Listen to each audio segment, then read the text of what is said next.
La clé. Il pourrait y avoir une histoire de droit d'auteur. Ce salon, il a 20 ans. Hein, on fête ses 20 ans cette année.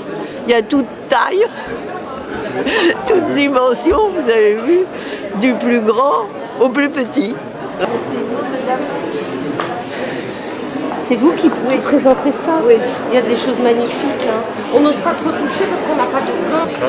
Ou alors de prendre carrément le contre-pied pour ne pas être redondant, justement, de prendre un contre-pied et de travailler sur toute autre chose.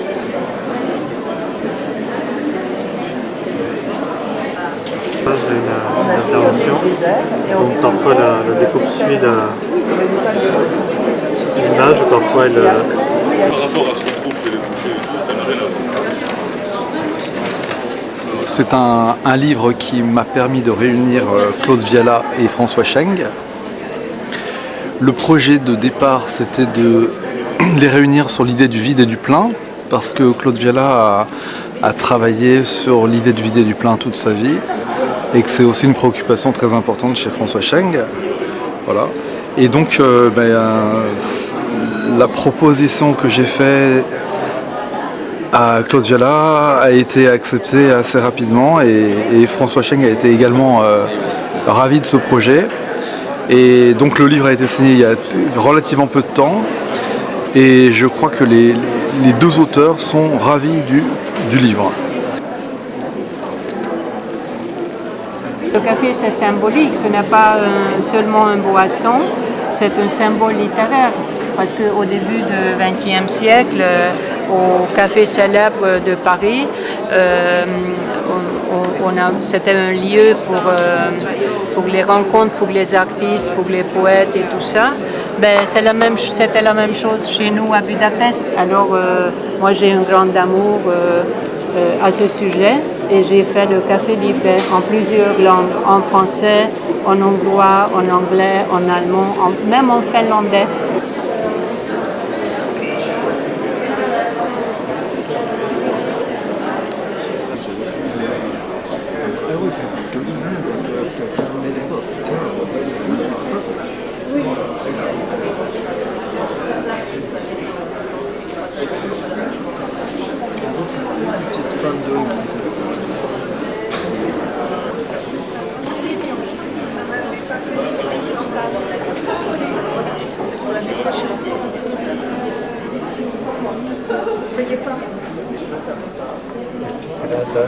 Ça, c'est des livres que j'aquarelle à la main, dont le texte est toujours le même, et l'aquarelle est toujours différente. Voilà. Et c'est aquarellé à la main à l'intérieur. Voilà.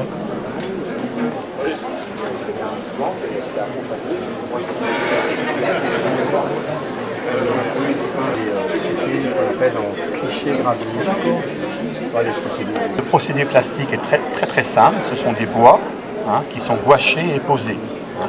Par contre, il y a un gros travail en typographie, puisqu'on a retravaillé sur des formes de croix et des formes de dos. Voilà.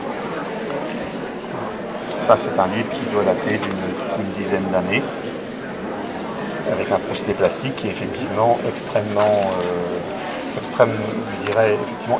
simple, et avec bien sûr un espace qui est toujours particulier dans le livre d'artiste, c'est l'espace qu'on appelle le colophon, où évidemment les textes sont signés à la fois par l'auteur et à la fois par le peintre, et c'est ce qui fait l'identité du livre. Ça veut dire qu'à un moment donné, l'auteur et le peintre se sont mis d'accord sur quelque chose qu'ils ont en partage et quelque chose qui quelque part va leur échapper pour devenir effectivement quelque chose de singulier. C'est le deuxième livre que j'ai fait avec Paul Veyre aussi, et là c'est un travail qui est fait avec des papiers japon, avec la particularité où les papiers japon parfois sont utilisés en recto et en verso. Là par exemple c'est le verso, puisque les papiers japon sont peints au sol, et ensuite le sol garde des traces de peinture. Et comme le papier japon est très poreux, la peinture va migrer d'un côté ou de l'autre. Et ensuite, en fin de compte, je travaille un peu comme Matisse, c'est-à-dire que j'ai mes papiers qui sont peints, qui sont en face de moi, qui sont des feuilles qui font pratiquement 50-60. Et je vais venir les chercher, je vais venir les déchirer. Là, ce sont les déchirures que j'ai fait à la main, je les ai percées, etc.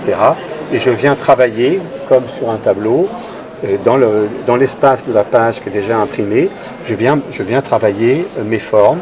Et une fois que la forme me convient, je la contrecolle. Et voilà, donc le livre naît un peu comme ça, avec bien sûr quelque chose qui est essentiel dans le livre, c'est bien entendu le rapport aussi au blanc. Combien de tirages sur un livre? Ça dépend. Généralement, je travaille entre 10 et 20 exemplaires. Celui-ci doit être fait à 16 exemplaires. Ce sont donc des tout petits tirages. Mais comme ce sont, évidemment, tous les livres sont là, ce sont les originaux, si vous faites 50 exemplaires, à un moment donné, vous allez perdre l'énergie. Par contre, si vous voulez, tous les livres, chaque livre a son entité. C'est-à-dire que là, si vous mettez tous les livres, ce sont les originaux, mais vous allez, effectivement, ils vont se ressembler. C'est-à-dire que ce travail-là sera complètement différent de l'autre livre qu'on a vu tout à l'heure. On est quand même sur un travail plastique qui est de même famille, hein, par rapport aux autres livres que vous avez vus. Hein. Si on prend les deux pages ici, on est sur la même stratégie, si vous voulez, de peinture. Voilà.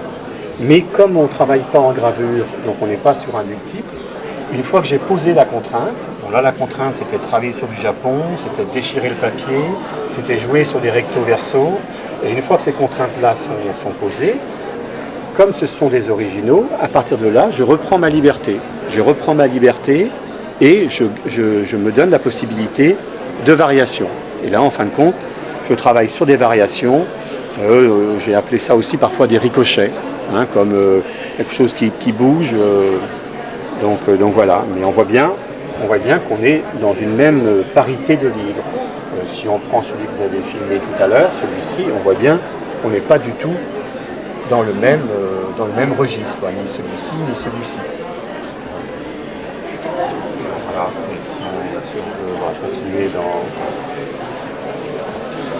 Voilà, là on a deux pages, hein, toujours même technique, etc. Mais on est dans deux... c'est pas exactement la même chose.